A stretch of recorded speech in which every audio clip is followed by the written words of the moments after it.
오늘 말씀의 제목을 아주 명확하게 탁 정했습니다. 누가 봐도 오늘 무슨 설교할지 빤히 보이는 그런 주제를 정해보았습니다. 여러분, 전도할 때 뭐를 버리라고요? 체면을 버려라 라는 제목을 가지고 여러분들과 같이 말씀을 나누기를 원합니다.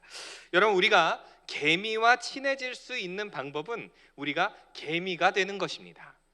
물고기가 예쁘다고 얼굴을 어항에 들이밀면 물고기들이 어떻게 될까요? 도망가죠.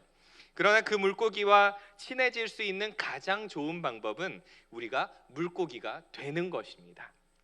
예수님도 바로 그런 모습으로 이 땅에 오신 줄로 믿으시기를 바랍니다. 하나님이신 그분이 인간이 되신 이유는 우리와 친구가 되어주기 위해서 오셨고, 우리를 살리고 우리를 구원하고자 육체를 입고 이 땅에 오신 것입니다. 예수님께서는 체면을 버리셨습니다. 여러분, 맞습니까, 여러분? 네, 예수님께서는 체면을 버리고 이 땅에 오셨죠. 체면을 차리셨다라면 이 땅에 오실 이유가 조금도 없었다라는 거죠. 우리는 굉장히 놀라운 진리를 여기서 발견하는데, 전도를 하기 위해서는 상대방과 같은 마음과 같은 생각을 품고 다가가야 한다라는 거죠. 오늘 본문의 말씀을 자세히 살펴보면 바울 또한 그런 예수님의 심정으로 사역을 감당했다라는 것을 우리가 알 수가 있습니다.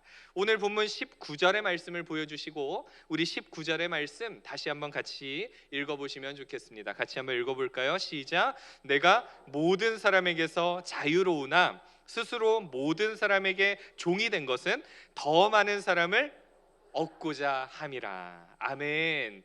바울이 예수님을 만난 후에 얻은 것은요, 율법으로부터 자유함을 얻게 되었습니다. 율법으로부터 뭘 얻었다고요? 자유를 얻었다라는 거죠.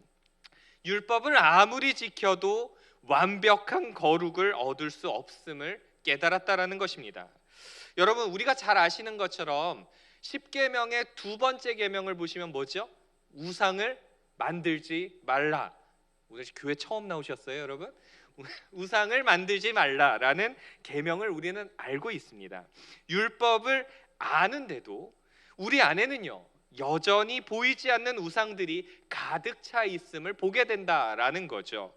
단순하게 눈에 보이는 우상뿐만 아니라 우리 마음속에 하나님이 아닌 다른 것들로, 하나님보다 더 사랑하는 우상들로 사실 우리 마음을 가득 채우고 있다라는 것을 우리가 보게 됩니다. 어떤 사람들은 자식이 우상이 되기도 하고, 어떤 사람은 물질이 우상이 되기도 하고, 내가 무엇이 되었든지 하나님보다 더 사랑하면 그게 우상이 되더라라고 하는 거죠. 그러니까 우리가 율법을 알지만 그 율법을 온전하게 다 지킨다는 것이 여러분 가능하겠습니까? 불가능하겠습니까? 불가능함을 우리 스스로가 느끼게 된다라는 것입니다. 탐심은 우상숭배라는 말씀도 있지요.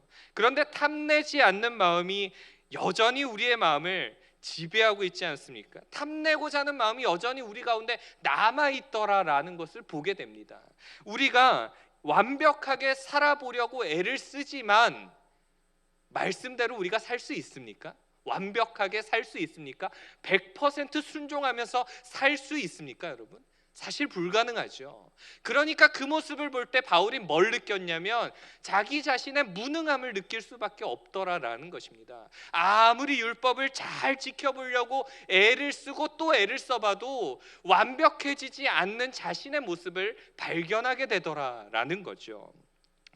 우리가 아무리 하나님의 자녀가 되었을지라도 우리 안에 남아있는 죄성이 여전히 우리를 사로잡는다는 것을 우리는 알게 됩니다. 로마서 7장 23절의 말씀을 보면 이런 내용이 나오죠. 우리 또 한번 읽어보실까요? 시작. 내 지체 속에서 한 다른 법이 내 마음의 법과 싸워 내 지체 속에 있는 죄의 법으로 나를 사로잡는 것을 보는도다. 아멘. 여러분, 바울이 얼마나 율법의 전문가였습니까? 율법에 대하여서는 나는 흠이 없는 사람이었다라고 고백하는 이 사람이, 그렇게 율법의 전문가였던 이 사람이 뭐라고 얘기하냐면 그 죄의 법으로 나를 사로잡는 것을 본다라고 말을 하고 있습니다. 그러므로 우리 인간이 하나님처럼 거룩해질 수 있느냐, 완전한 선을 이룰 수 있느냐? 불가능하다는 겁니다. 그래서 사도 바울은 나는 날마다 죽노라라고 말합니다. 내가 죄인 중에 괴순이라라고 이야기를 합니다. 바울은 그런 연약함 속에서 뭐를 느꼈느냐? 그래서 예수를 바라볼 수밖에 없는 거구나. 내 안의 한계를 바라보니까 오직 하나님의 은혜 외에는 다른 방법이 없구나라는 것을 느꼈다는 것입니다. 그것을 깨달은 다음에 예수님 안에서 율법의 행위가 아닌 하나님의 은혜 가운데 살아가는 것, 그러므로 말미암아 주어지는 진정한 자유를 누리게 되었다는 것입니다. 그제서야 이 사람의 마음에 평안이 찾아왔다라는 것입니다. 여러분, 이것은 우리에게도 동일하게 적용이 됩니다. 율법을 아무리 지켜보려고 애를 써도 불가능하지만 하나님의 은혜 가운데 우리가 구원 얻고 하나님의 은혜 가운데 자유를 누린다는 사실을 기억하시기를 바랍니다. 그러나 그는 그리스도 안에서 누리는 자유를 자신의 유익을 위해서 사용하지 않았다는 것입니다. 구원받았으니까 이제 마음대로 막 살아도 되겠네? 이런 것이 아니라 내가 스스로 비록 자유로우나 스스로 모든 사람에게 종이 되었다라고 고백을 합니다. 왜 그랬을까요? 자유가 있는데 왜 종처럼 살아갔을까요? 더 많은 사람을 얻고자 했기 때문입니다. 더 많은 사람을 예수 믿게 하기 위함이었다라는 의미죠. 누군가에게 뜨겁게 복음을 전하기 위해서 자신의 불편함을 감수하겠다라는 것입니다. 특별히 바울은 오늘 본문을 통해서 세 종류의 사람을 얻고자 한다라고 표현을 하고 있는데, 첫 번째는 어떤 사람들이었을까요? 20절의 말씀을 이제 보여주시면 되겠습니다. 자, 20절 같이 한번 읽어보실까요? 시작. 유대인들에게 내가 유대인과 같이 된 것은 유대인들을 얻고자 하며 율법 아래에 있는 자들에게는 내가 율법 아래에 있지 아니하나 율법 아래에 있는 자 같이 된 것은 율법 아래에 있는 자들을 얻고자 하며. 아멘. 여러분, 여기에 말씀을 봤더니 첫 번째는 누구를 얻기를 원했다고요? 유대인들을 얻기를 원했다라고 기록을 합니다. 사실 바울은 유대인 중에 유대인이었습니다. 가말리엘의 문화에서 율법의 엄한 교훈을 공부한 바리새인 중에 바리새인이었습니다. 아까도 말씀드렸지만 율법에 대하여는 흠이 없었다라고 자부할 수 있는 그런 사람이었습니다. 얼마나 엘리트였겠습니까? 그래서 서슴없이 다메섹에서 예수 믿는 사람들을 잡아오겠다라고 하는 공문을 요청하지 않았습니까? 그만한 지위가 되었기 때문에 요청을 할 수 있었다는 거죠. 그랬던 그가 모든 가치관을 포기할 수 있었던 이유는 그 안에 예수 그리스도가 계셨기 때문입니다. 진짜를 깨닫고 나니까 그동안 진리라고 여겼던 모든 것들이 다 배설물처럼 여길 수 있었다는 거죠. 그렇게 자유를 누리고 나니까 이제 누가 보였느냐? 자기 민족이었던 유대인들이 보였다는 것입니다. 그 유대인들을 바라보면서 그들을 전도하지 않을 수 없었다는 거죠. 나만 자유를 누리는 것이 아니라 자기 민족들도 그 자유를 함께 누리기를 원했다는 것입니다. 나만 구원받고 나만 천국 가고 나만 하나님의 자녀가 되는 것이 아니라 자기 민족을 바라보면서 애통하는 마음이 있었고 그들을 구원하고자 하는 마음이 있었다는 것입니다. 그래서 그가 자유함이 있을지라도 율법의 그 아래에 들어가서 다시 그들에게 복음 전하기를 원했다는 것입니다. 특별히 유대인들에게는 율법을 지키는 문제는 아주 생명처럼 여겼죠. 그렇게 중요하게 생각하는 유대인들을 얻기 위해서 바울은 자유함에도 불구하고 율법 아래 스스로 있겠다라고 고백하는 것입니다. 두 번째로 그가 관심을 가졌던 사람들이 있습니다. 21절의 말씀을 보면 등장하고 있는데 우리 또 한번 같이 읽어보실까요? 시작. 율법 없는 자에게는 내가 하나님께는 율법 없는 자가 아니요 도리어 그리스도의 율법 아래에 있는 자이나 율법 없는 자와 같이 된 것은 율법 없는 자들을 얻고자 함이라. 아멘. 뭐가 없는 자를 얻기를 원한다고요, 여러분? 율법이 없는 자들을 얻기를 원한다라고 표현하고 있습니다. 여기서 말하는 율법 없는 자들은 이방인들을 향한 이야기입니다. 그러니까 유대인이 아닌 이방인들을 향해서 하는 말씀이죠. 그런데 자기가 하나님께 율법이 없는 자가 아니라는 표현을 사용하면서 율법을 무시하는 사람이 아님을 아주 분명히 말하고 있습니다. 당시에 바울은 잘 생각해 보시면 갑자기 혜성처럼 등장한 사람입니다. 이 말이 무슨 말이냐면 예수님의 12 제자도 아니었고 그렇다고 어떤 특별한 선지자도 아니었다는 거죠. 그런 그가 갑자기 짠 하고 등장해서 예수님에 대해서 증언을 하자 사람들은 이상하게 생각했습니다. 어떤 사람들은 구약 성경을 무시한다라고 하는 오해를 하기도 했습니다. 그래서 바울은 21절을 통해서 그 오해를 종식시키고자 했다라는 거죠. 그리고 예수 그리스도를 증거함으로써 율법의 완성이 이루어졌음을 분명히 하는 것입니다. 특별히 유대인들은 잘못된 선민 사상을 가지고 있었죠. 우리만 구원받고 유대인들만 구원받고 나머지 이방 민족들은 지옥의 불쏘시개로 생각을 했다라는 겁니다. 그러니까 유대인들은요 이방인들을 바라보면서 아유 쟤들은 구원 못 받는 사람들이야 라고 생각을 했다는 거죠. 특별히 갈라디아서 2장 11절에서 12절의 말씀을 보면 어떤 한 가지 사건이 등장합니다. 어떤 사건이었냐면 베드로가 이방인과 식사를 합니다. 식사를 하다가 갑자기 어떤 사람들이 등장을 하냐면 할례 받은 사람들이 거기에 짠 하고 등장을 하게 됩니다. 그러자 이 베드로의 마음에 어떤 감정이 들었냐면 할례 받은 사람들을 보자마자 두려워해서 그 자리를 박차고 도망가는 사건이 발생합니다. 이것이 어떤 의미였을까요? 유대인들은 이방인들을 구원받지 못할 사람들이라고 생각을 해서 그들과 식사조차 하지 않았다는 겁니다. 식사하는 것도 부정하게 생각했다는 거죠. 이게 바로 유대인들의 사고방식이었습니다. 그런데 사도 바울이 그런 것들을 깨뜨려 버리고 하나님의 구원이 이제 모든 사람들에게 임했음을 강조하고 그들을 어떻게 하면 구원해낼까? 어떻게 하면 이방인들을 구원해낼까? 여기에 초점이 맞추어져 있었다는 것입니다. 만약에 바울의 이런 복음 전도가 아니었다면 이방인에게 구원이 미치지 못했을 것입니다. 바울은 이방인들일지라도 하나님의 구원이 임했다라는 것을 분명히 믿었고 많은 사람들에게 복음 전하기를 주저하지 않았다는 것입니다. 그렇게 이방인을 향한 복음의 열매가 오늘날을 살아가는 우리 가운데도 미쳐지게 된 줄로 믿으시기를 바랍니다. 그 이방인의 전달되었던 구원이 오늘날 나에게 임해서 나에게도 구원의 은혜가 임한 것이죠.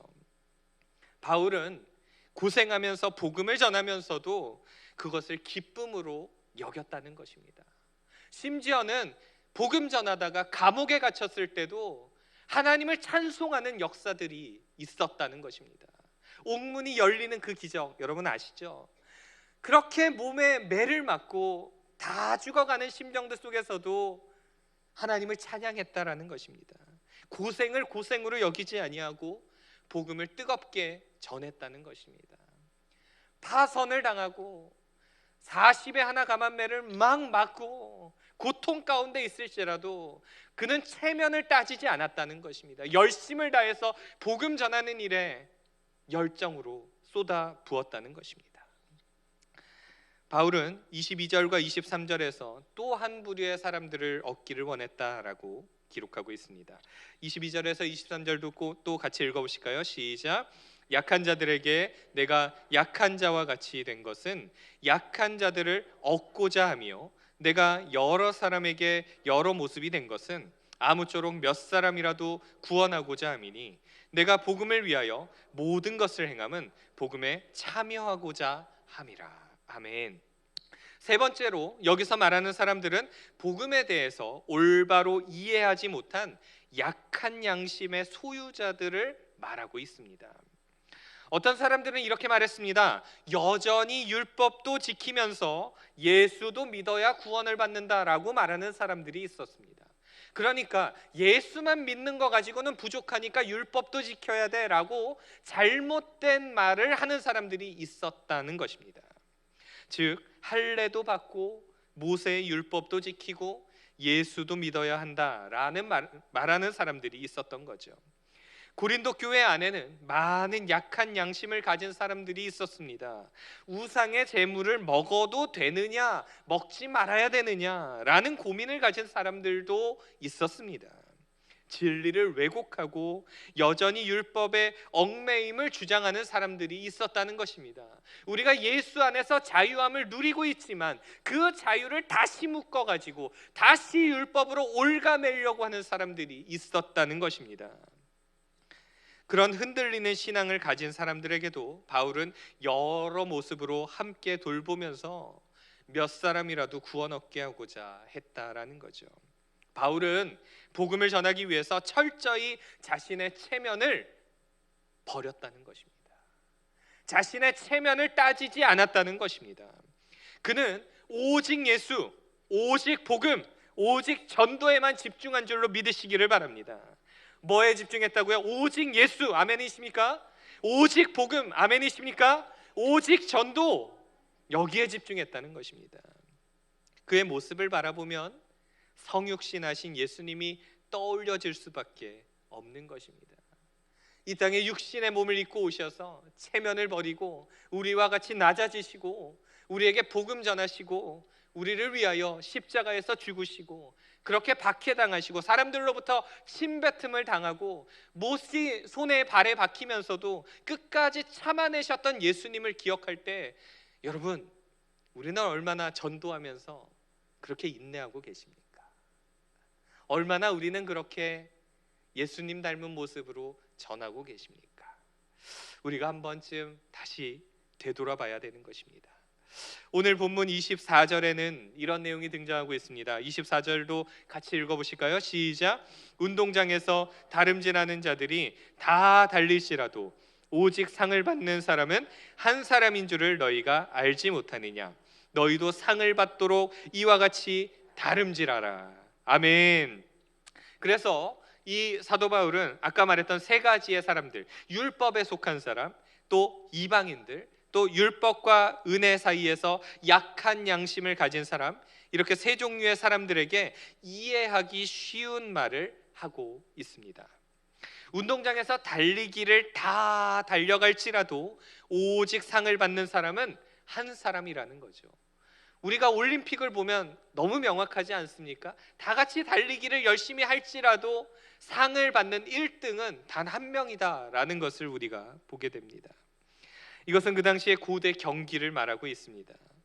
여전히 우리는 믿음의 경주를 이어가고 있음을 말하고 있죠.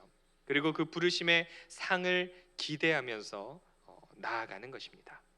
바울은 생명의 면류관을 바라보면서 체면을 버리고 그들의 눈높이에 맞추어서 복음을 전했다는 것을 우리는 분명히 알 수가 있습니다. 바울은 분명히 말합니다. 아까 보았던 24절의 후반부의 말씀을 보면 이렇게 기록하고 있습니다. 색깔만 우리 같이 한번 읽어보실까요? 시작. 너희도 상을 받도록 이와 같이 다름질하라. 아멘. 너희도 뭐를 받도록이요, 여러분? 상을 받도록 이와 같이 다름질하라 라고 말합니다. 상을 받도록 열심을 다해서 달려가라는 것입니다. 여러분, 이런 상상해 보셨습니까? 만약에 한 명 전도하면 100만 원씩 드립니다. 이렇게 말을 하면 여러분 전도할 것 같습니까? 안 할 것 같습니까? 솔직하게 얘기해 주세요, 여러분. 진도 나가야죠, 여러분. 여러분, 한 명 전도하면 100만 원씩 드립니다 하면 전도할 것 같으세요? 안 할 것 같으세요?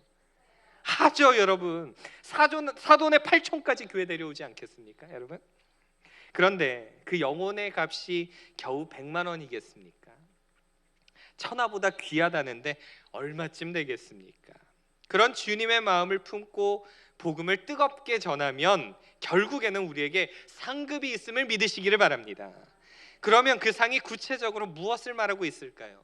오늘 보면 25절에 이렇게 나오고 있습니다. 25절 또 읽어보실까요? 시작.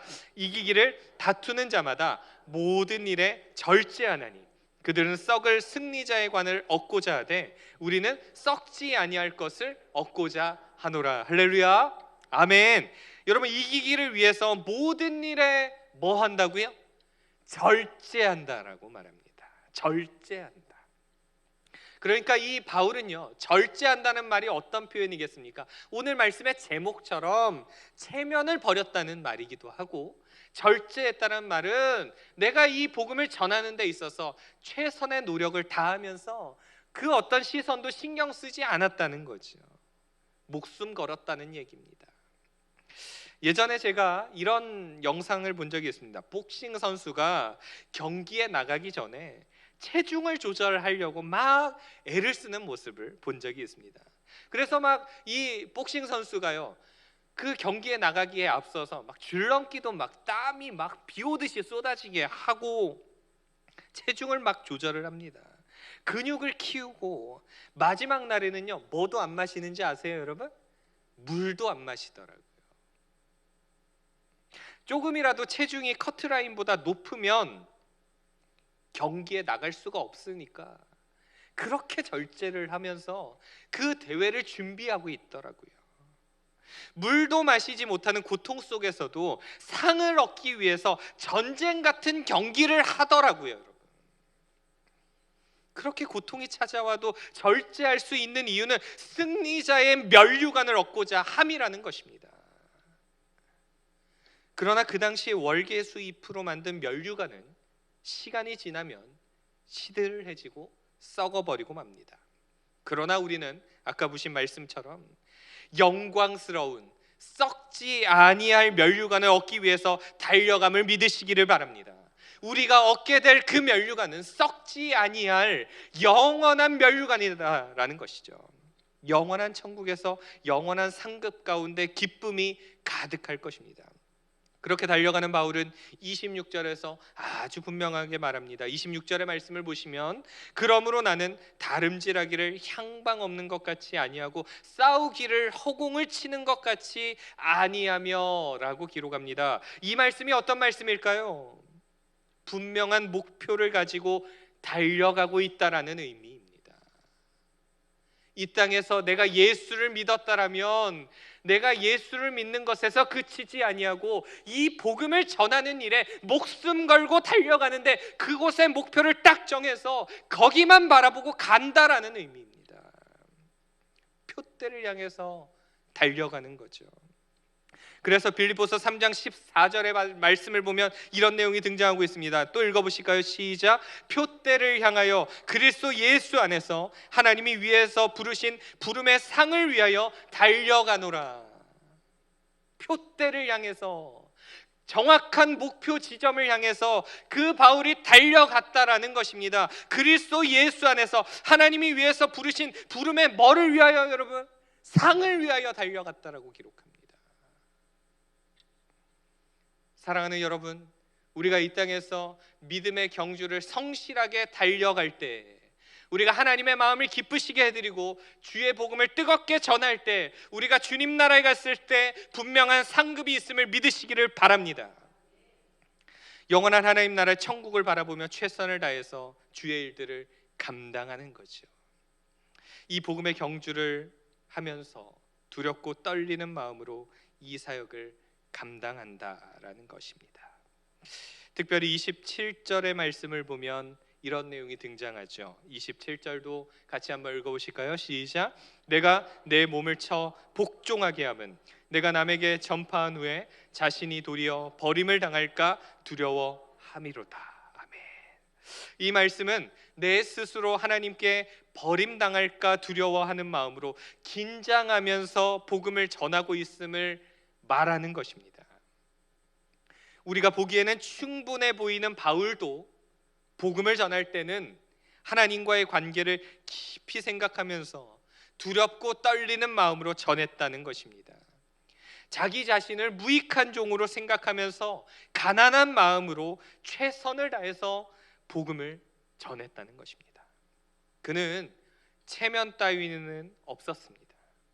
어찌하면 한 영혼이라도 더 구원해낼까에 집중했다는 거죠. 여러분, 한번 여쭙겠습니다. 전도하다가 핍박 당해 보셨습니까? 다시요, 여러분. 전도하다가 핍박 당해 보셨습니까? 매맞아 보셨습니까? 뒤에서 욕을 하는 소리를 들어보셨습니까? 다시는 찾아오지 말라는 말을 들어본 적이 있으십니까? 저와 우리 모두가 한번 고민해 봐야 될 문제입니다. 내가 지금까지 복음 전하면서 그런 것들을 당해보지 않았다라면 어쩌면 우리는 너무도 편하게 신앙생활을 하고 있었는지도 모르겠습니다. 바라고 원하옵기는 핍박을 두려워하지 말고 뜨겁게 복음을 전하는 복음의 사명자들이 우리 모두가 되어지기를 간절히 소망합니다. 우리가 그렇게 나아가면 하나님이 가만히 계시겠습니까? 여러분, 그렇게 나아가면 하늘의 상급이 큰 줄로 믿습니다. 그러나 가만히 체면을 생각하면 아무 일도 일어나지 않습니다. 하늘의 상급도 없음을 우리는 기억해야 하는 거죠. 말씀을 정리하도록 하겠습니다. 사도 바울은 복음을 전할 때 자신의 체면 따위는 신경 쓰지 않았습니다. 자신의 체면을 버렸습니다. 오죽하면 자신의 민족의 구원 문제에 있어서는 내 자신이 저주를 받아 그리스도에게서 끊어질지라도 원하는 바로라 라고 말할 정도였습니다. 그는 예수님처럼 낮아지고 겸손해지고 동의해주고 공감해주는 복음 전도자였습니다. 오늘 말씀을 들은 우리도 그런 전도자가 되어지기를 소망합니다. 내가 전도하고 싶은 대상자에게 동의해주고 공감해주되 바른 복음을 올바로 심겨주는 사명을 우리는 실천해야 하는 것입니다. 우리가 한 사람씩만 전도하면 이 자리가 어떻게 될까요? 여러분 상상해 보셨습니까? 얼마나 좋을까요, 여러분? 예수님이 천하보다 귀히 여기시는 그 영혼들, 그들을 위해서 낮은 모습으로 복음을 전하고 우리를 통하여서 많은 영혼들이 구원 얻고 장차 우리가 주님 나라에 갔을 때 우리의 자랑의 면류관들이 우리가 전한 그분들이 되어지기를 간절히 소망합니다. 여러분 아멘이십니까? 여러분 체면을 버리고 복음 전할 수 있는 우리 모두가 되기를 바랍니다. 아멘. 기도하겠습니다.